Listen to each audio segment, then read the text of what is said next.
do now is just take some questions and comments. Phil, you got a mic? We have, how many mics do we have, Phil? One, and Sam has one. All right, Sam, you stay on this side, Phil goes on that side. Okay, Sam, all right, Phil, you got somebody? Yes, sir. Grab that mic and tell us who you are. Hi, Scott over at the radio Henniker. I may have lost count, but I think every topic that you touched on is primarily my understanding an Article 1 issue for Congress and not necessarily for the presidency. And with the really hostile environment in Congress now, I wondered if you could speak briefly about how, as president, you'd be able to cut through that. Good. Because we've heard that before. Yes. The other part of the question is that speaking of the Constitution, I have a copy of sesquicentennial copy of the Constitution that 4 years ago Governor Romney promised to sign for me. And after 3 hours of waiting in the cold, he then changed his mind. So I'll sign it.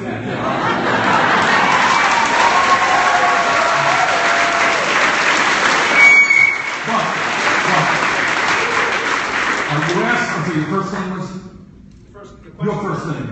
Scott. Scott. All right, Scott asked a very important question. Basically, I understand.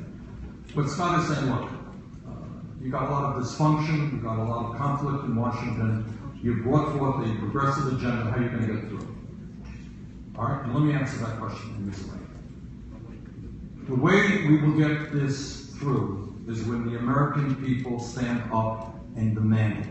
That is the only way we're going to get this through. But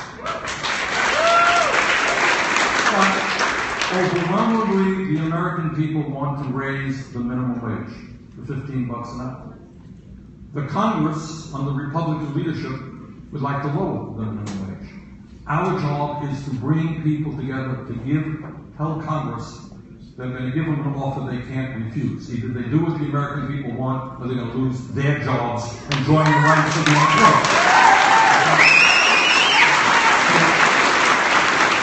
Your question gets back to my very first point that I made. I can't, when people say Bernie, Bernie, Bernie, it ain't Bernie, Bernie, Bernie. It is you. You've got to do this together. What goes on in Washington is many of the politicians there who get huge sums of money from the wealthy and the powerful, they assume that the American people know nothing about what's going on. So they can vote against the middle class and working class and then unload on 30-second TV ads and they win elections. And what the political revolution is about is for us to educate the American people and to demand that they stand up for their rights. And if we do that, there is nothing that we cannot accomplish. Do you think that an aroused mass movement in this country of American working people will tolerate hundreds of billions of dollars in tax breaks for the top 0.2%? The answer is obviously not. What the American people will demand is a jobs program which creates millions of decent paying jobs.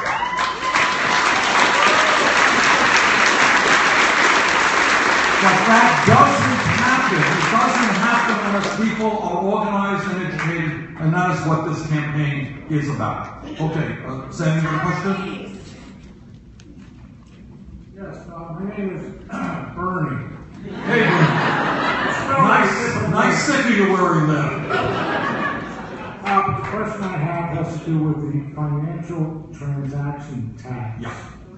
That the Concord Monitor had an editorial. Yes. I understand that affects high-frequency trading. Yes. Taxi to the public. I did a little research on it, though. That's been bouncing around apparently since 2011. And both in the House and the Senate, it's, gets attached to other things. I guess my most basic of all basic question is, why can't you just have one thing to be voted upon with no taxes? Either yes or no. And you can decide to see who voted yes and who voted no. Thank you. That's a good question. And I would give you, occasionally that does happen, but often it does not happen. And the reason it does not happen is that the more complicated the legislative process is, the harder it is for the American people to know what's going on. That's not an accident. You know, when I was mayor of the city, what we used to do is say, okay, how much are we going to spend on the streets? All right, let's argue about that. You decide how much and you spend the money. That's not what goes on in Congress. You got an authorization process. You got an appropriations process. You got dealing with the highway bill. You got 3 separate committees dealing with parts of that bill. And I think if your point is that we've got to simplify the situation so the American people know who's voting for what, you're right. You're absolutely right.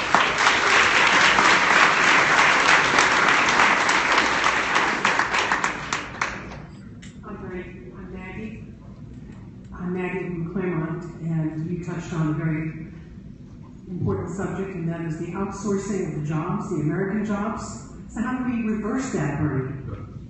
We reverse it by reversing our trade policies.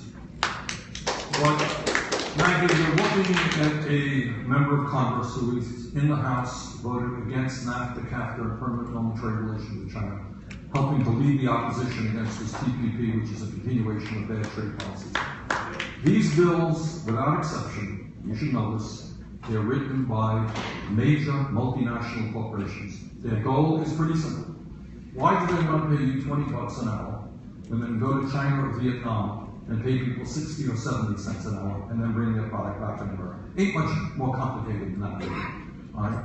What we need to do, and we can do that, is develop a trade policy which says, guess what? And it's a radical idea. But our trade policy will work for the American worker and poor people around the world, and not just the CEOs of large corporations. We can do that. We can devise those trade policies. But you can't devise them when they're written by the corporate world, they're written by Wall Street, and they're written by the pharmaceutical industry.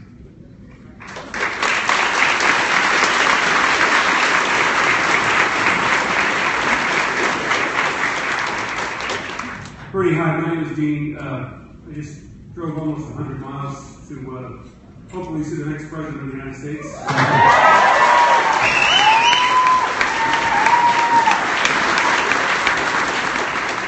Virtually everything you spoke about tonight could possibly be achieved with some substantial tax reform here in the United States. Because, you know, incentive is the soul of happiness. What do you think the chances are for substantial tax reform, now and when you become president? The chances for substantial tax reform now are less than nil. Because corporate America and Wall Street and the big money interests run the United States Congress, so you cannot expect anything significant to happen that benefits working families. But we have introduced a number of pieces of progressive tax reform which will ask the wealthiest people and the large corporations to start paying their fair share of taxes. And what a president can do, and what I will do, is to rally the American people around that agenda. We will put it right on the table, and we'll see who's going to vote for it or not.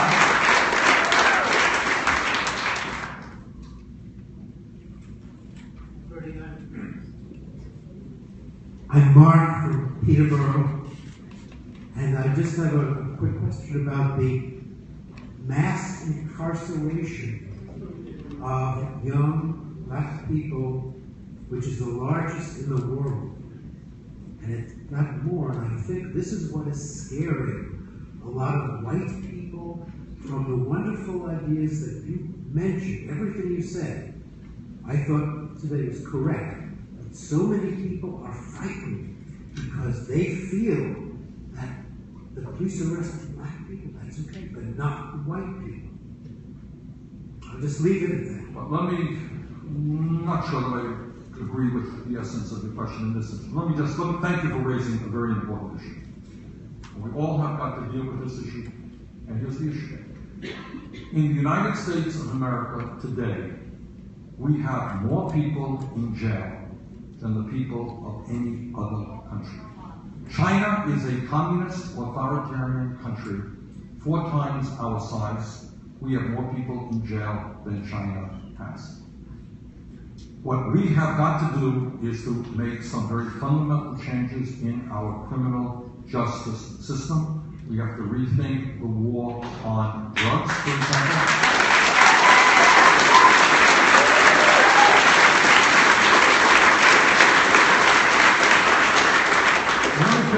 your point.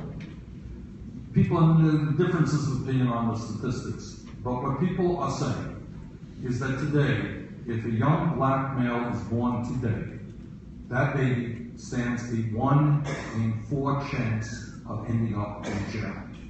That is a horrendous American tragedy.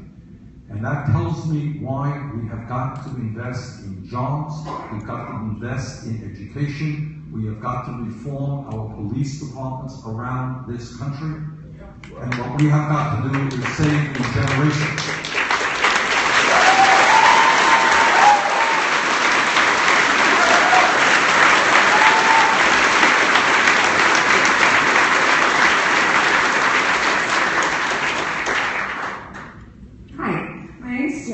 And I'm pregnant with a little girl. I'm excited about. Congratulations. Thank you. My question is about equal pay for women, and I have heard, thank you, it's very important. So I'm curious to know, I've heard you talk about social and economic mobility, but how are you going to address issues related to equal pay to make sure that little baby T grows up, when she has that education that you're promising, she makes the exact same amount as a man who is qualified just like she is? We are going to pass legislation which ends the disgrace of women making 78 cents on the dollar compared to men. That is a bill that can be passed today, and that is a bill that must be passed.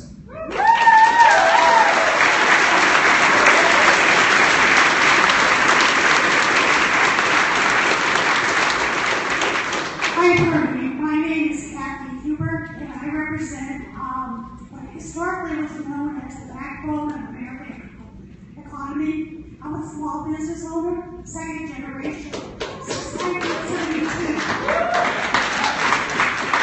We are becoming extinct. I believe in everything that you support for the American worker. I want to treat my worker and my staff that way. But how do I balance both? When I sit next to Walmart, who's paying so much less for the drugs that I need to sell. That's right. All right, did you all hear the question? Yeah. I mean, among other things, Walmart, just say a word about Walmart and I'll get to your question. When we talk about the transformation of the American economy, what you should all be appreciative of is that about 30, 35 years ago, the largest employer in America was General Motors. And General Motors obviously makes automobiles, they have a strong union, they pay workers decent wages with decent benefits. Today, the largest employer in America is Walmart. Low wages, minimal benefits, vehemently anti-union. And that is part, I think, what Kathy is in? Yes. Kathy is talking about is what we call the race to the bottom. And it is very hard to compete against folks who pay such low wages. So what we need to do for a start is tell Walmart, and we're trying to do that they cannot continue to exploit their workers. They cannot continue to buy all of their products or most of their products from abroad. How about buying products made in the United States of America, including jobs here? But what Kathy is saying touches on a huge, huge issue, and that is it goes beyond Walmart. In industry after industry, starting with Wall Street, you are seeing huge concentrations of ownership, where a handful of huge multinationals control one segment of the economy against the other. And very often it is hard for small business to compete against the advantages of these huge corporations, period. And this is an issue we have to address. So one area that goes beyond your question, Kathy, and we're going to work on it, I've introduced legislation to do that, is in terms of Wall Street.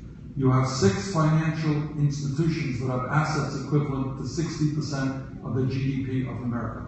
We're going to try to break these banks up.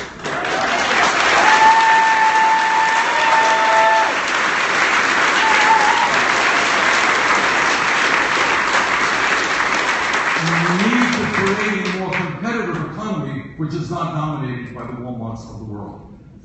Yes, Sam, were you? Yeah. I'm in It's Elizabeth, and I came up with 5 other people from Worcester, Massachusetts. And our Progressive Democrats of America. My question is, where do you stand on foreign policy, Iran, the Middle East, in general? Okay, good. The question is, where do I stand on foreign policy, which is a pretty broad question. Let me just answer it in this sense.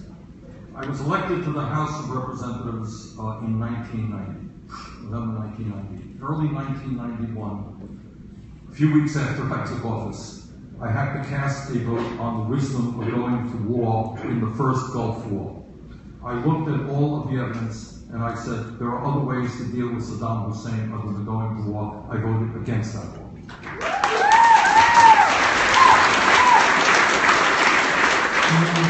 In 2003, all of the discussion about weapons of mass discussion, and you all met with Dick Cheney and Donald Rumsfeld and President Bush and telling us how we had to invade Iraq and it would last us 5 to 6 months, we'd establish democracy and our troops would come home. I didn't believe that. And not only did I vote against the war in Iraq, I helped lead the opposition to the war in Iraq. And if you want to go, when you go home,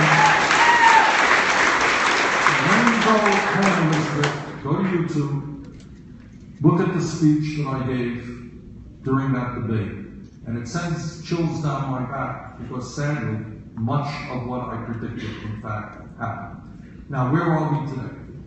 We are in an incredibly difficult, complicated, and destabilized world. That's where we're at. And anyone who has a magical solution, well, I'd love to hear it. So would the president. There is no magical solution.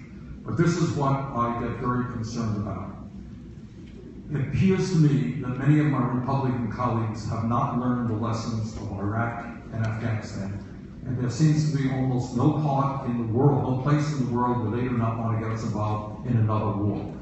So in terms of a situation such as ISIS, which is a barbaric organization which has got to be defeated, my view is that the Muslim nations in that area, Saudi Arabia, Turkey. Saudi Arabia, as you may or may not know, has the 3rd largest military budget on earth. It is time for them to take the lead and defeat ISIS.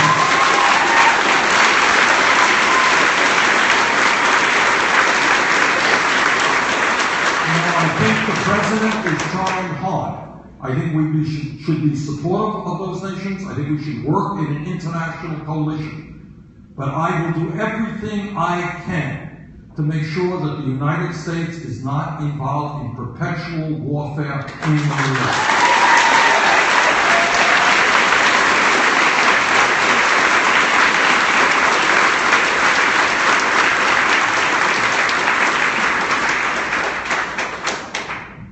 Hi, Bernie. My name is Bonnie Wright. I'm from Salem, and I'm also from New Hampshire Right to Know GMO. We have 64 countries across the world have labeling. The United States and Canada are the only 2 industrialized countries that don't.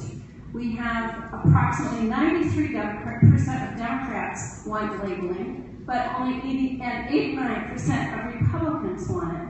But right now we're looking at losing the right to have labeling through the TPP and through the DACA Act. What can we do now to protect labeling, and what will you do as president to get that for us? Claudia, your name? Bonnie, sorry. Wasn't even close. Okay. Bonnie, let me tell you what I have done. Several years ago, as part of the, as I recall, the agricultural bill, I introduced legislation that would make sure that states around this country have the right to do GMO labeling, and I'm very proud that my state of Vermont is the first state in the country that does that.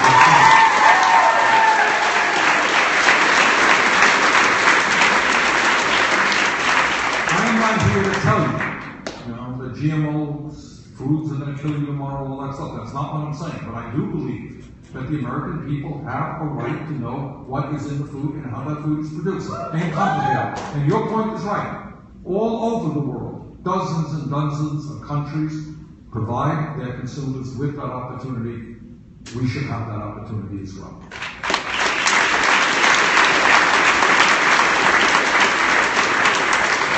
So why don't we take maybe a couple more questions, sir. Hello, my name is Joel, and I want to thank you very much for coming to my very young college. My question is based on environmental concerns. How would you combat companies that bypass acts such as clean water and air, like dirty fuel companies such as Mountaintop Removal and others companies as such, when they can just simply buy off towns and just do it about their own business and get away scot-free? Well, for a start, as I think I indicated earlier, it is my very strong view that we have to boldly transform our energy system away from fossil fuel. Along with Senator Barbara Boxer of California, a couple of years ago, we introduced the most comprehensive climate change legislation in history, which, among other things, called for a tax on carbon, which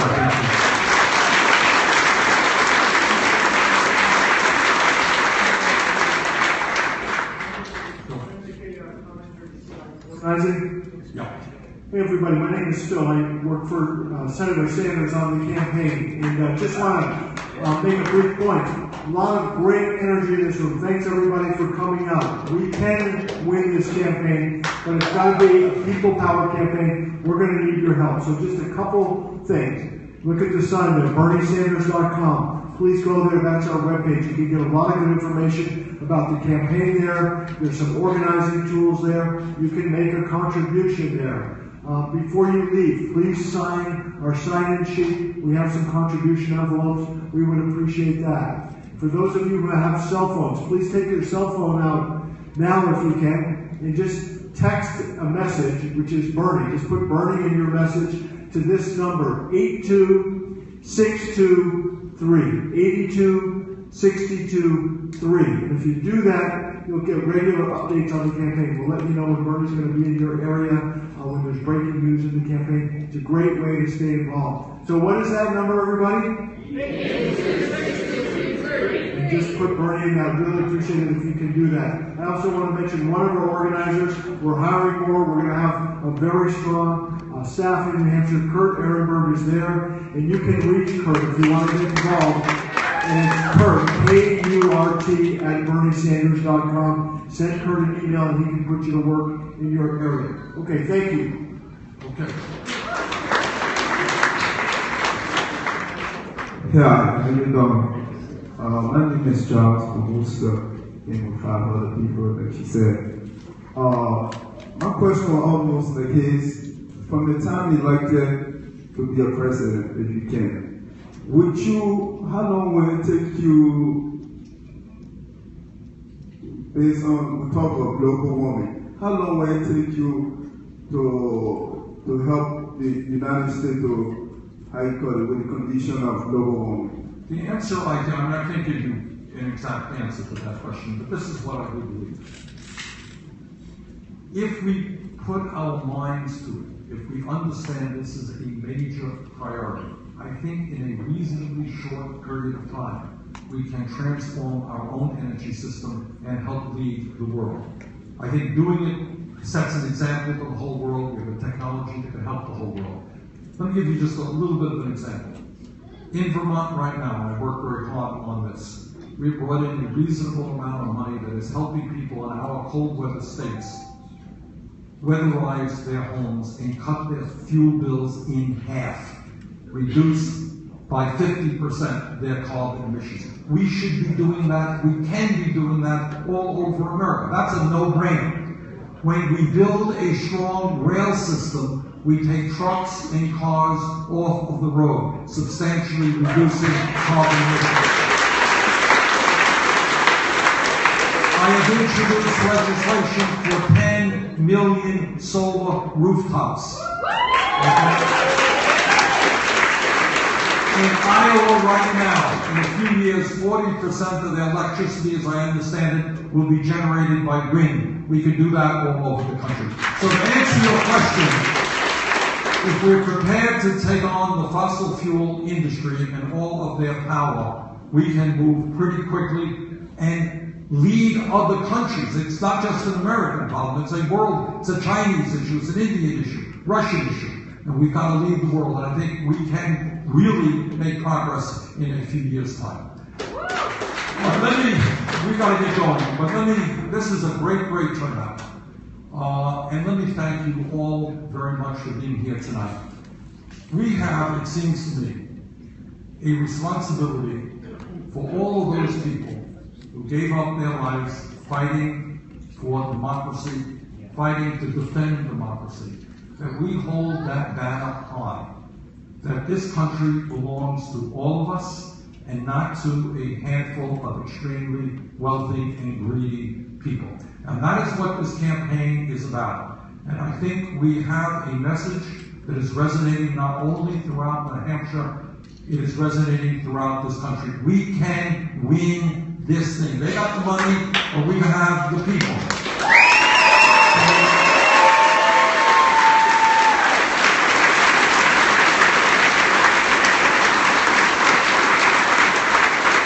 As I mentioned earlier, the bad news is, to you, is that not only are you going to have to help me win the election, I'm going to be back the day after the election, because we cannot accomplish what we need to accomplish without this strong, active grassroots movement of which you are a part. Thank you all very much.